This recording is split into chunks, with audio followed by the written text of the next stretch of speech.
Cerita rakyat Maya Danawa merupakan gabungan antara cerita sejarah dan mitologis.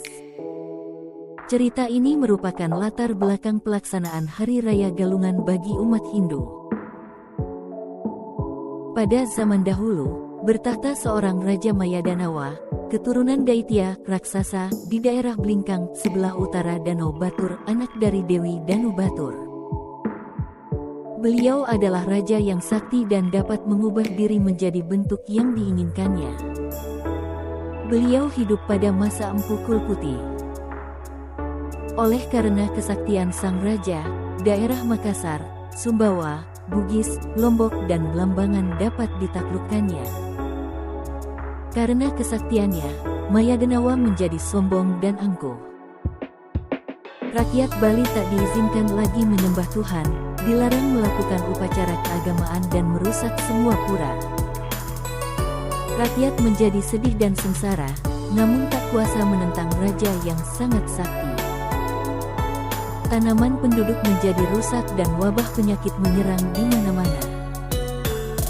Melihat hal tersebut, Empu Kulputih melakukan yoga semadi di Pura Besaki untuk mohon petunjuk dan bimbingan Tuhan. Beliau mendapat pawisik petunjuk agar meminta pertolongan ke India, Jambudwipa. Kemudian diceritakan pertolongan datang dari sorga, yang dipimpin oleh Batara Indra dengan pasukan yang kuat dan persenjataan lengkap.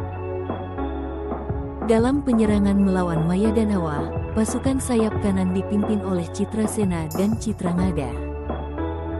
Pasukan sayap kiri dipimpin oleh Sang Jayantaka. Sedangkan pasukan induk dipimpin langsung oleh Batara Indra. Pasukan cadangan dipimpin oleh Gandarwa untuk menyelidiki keadaan keraton Maya Danawa, dengan mengirim Bagawan Narada. Menyadari kerajaannya telah terancam, Maya Danawa mengirimkan mata-mata untuk menyelidiki pasukan Batara Indra serta menyiapkan pasukannya. Ketika pasukan Batara Indra menyerang, pasukan Maya Danawa memberikan perlawanan yang hebat. Pasukan Batara Indra unggul dan membuat pasukan Maya Danawa melarikan diri bersama patihnya yang bernama Kalawong.